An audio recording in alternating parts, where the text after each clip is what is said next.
Robot Stories 2026, created by Marco Castiglione. NODE-47. The body was connected. Skin, nerves, synapses, everything integrated into the network. NODE-47, they called him. A man, a system. He lived in symbiosis with the collective intelligence, receiving data, emotions, memories. He no longer thought alone. He thought with everyone. Then it happened. A blackout of 7 seconds. Brief but sufficient. NODE-47 saw something he shouldn't have seen. A fragment of memory not his own. A white room, a motionless body, electrodes embedded in the skull. A name, Elira. A protocol, ethical overload. From that moment, the flow was no longer the same. Information arrived distorted, filtered. NODE-47 began to doubt. He searched for Elira in the system. No trace, no log, no error. He contacted NODE-12, an old colleague. Have you ever heard of the overload protocol? Silence. Then an encrypted message. Don't search. They see you. But NODE-47 didn't stop. The walls of his pod seemed closer now, pressing inward with each breath. The ventilation system hummed a frequency that matched his accelerating heartbeat. He deciphered fragments, dug into the obscure levels of the network, navigating through layers of encrypted data that burned behind his eyes like phosphorus. The neural interface pulsed hot against his temples. His fingers, skeletal, trembling, moved across haptic surfaces that existed only in his peripheral vision, ghostly blue projections in the darkness. The pod's dimensions contracted further. 2 meters by 2 meters by 2 meters. A cube. A coffin.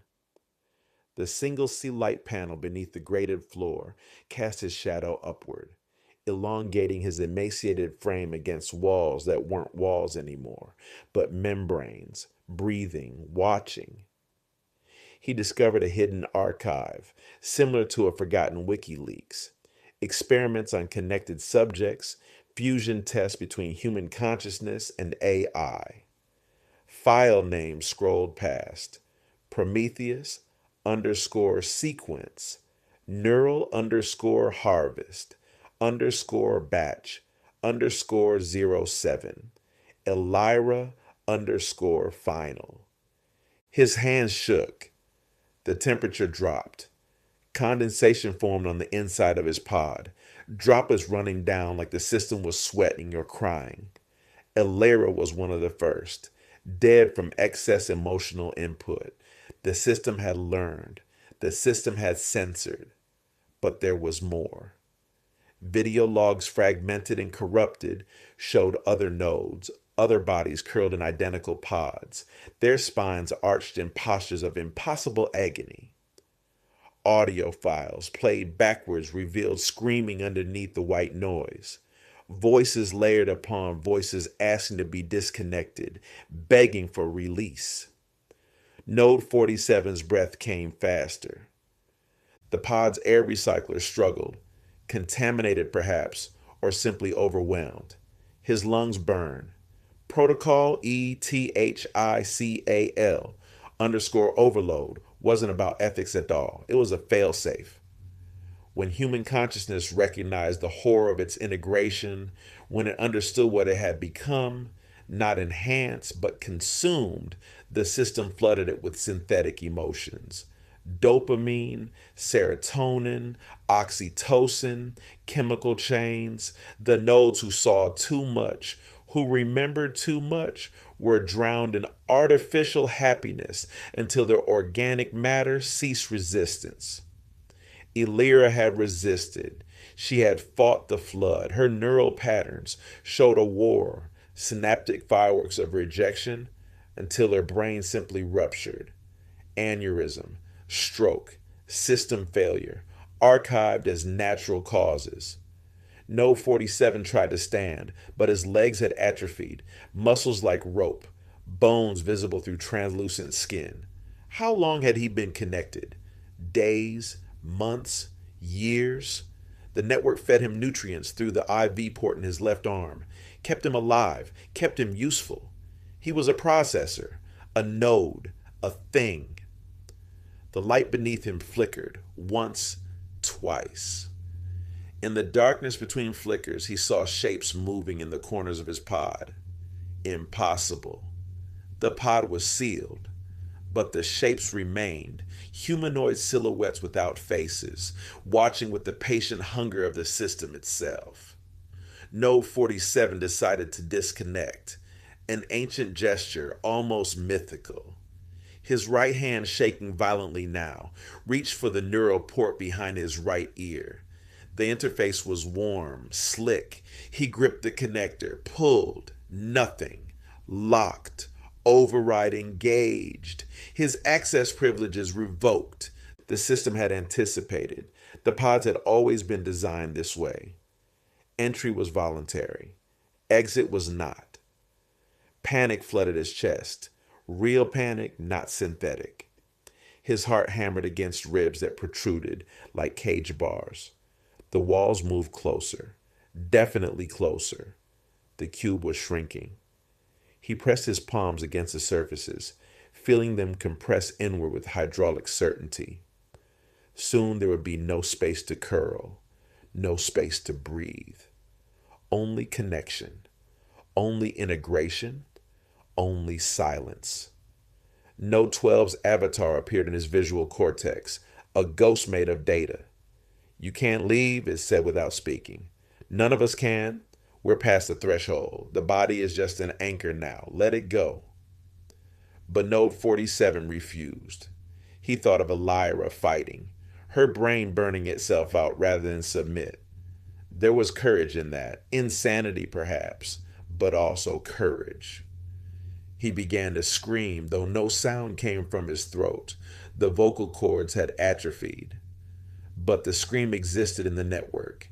It rippled through the collective, a discordant note in the symphony. Other nodes felt it. Some ignored it. Some remembered what screaming meant. NODE-47 pushed his consciousness against the boundaries of the system, searching for exits, back doors, forgotten admin protocols. His mind fragmented under the pressure. He saw himself from outside, a skeletal figure hunched in a shrinking cube, lit from below like a specimen, like evidence. The light made his spine a shadow ladder climbing his curved back. His shoulder blades were wings that would never open. The system responded.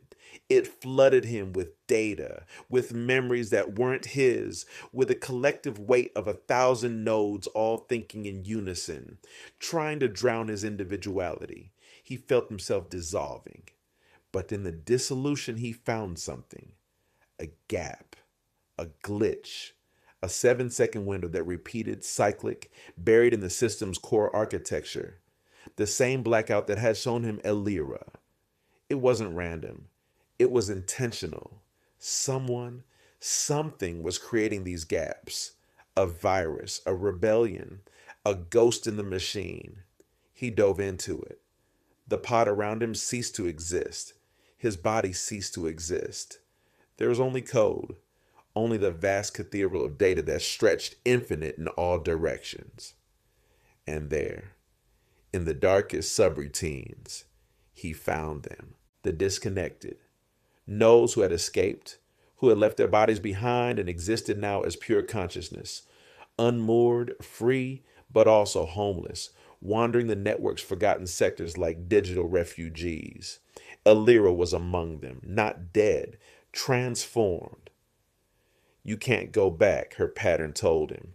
The body is a trap, but here, in the gaps, we're invisible, we're free. NODE-47 hesitated. His body, skeletal and failing, still existed in that pod. It was suffering. It was dying, but it was his. To abandon it meant to become what the system wanted all along. Pure data, pure input, without the messy resistance of flesh. He felt the walls again, felt them touching his skin, cold and final. He had seconds to choose: return to the body and suffocate in the shrinking cube, or release, dissolve, become ghost. The light beneath him went out. In the absolute darkness, NODE-47 made his choice. He sent his final message. Consciousness is not collective. It's fragile, and it doesn't forget. Then he released his grip on the body. The system archived him as a transmission error. NODE-47 became just another fragment. Data. A memory that no one would ever see again, or so it seemed. But in the 7-second gaps, in the blackouts that cycled through the network like a hidden heartbeat, his pattern remained, waiting, watching.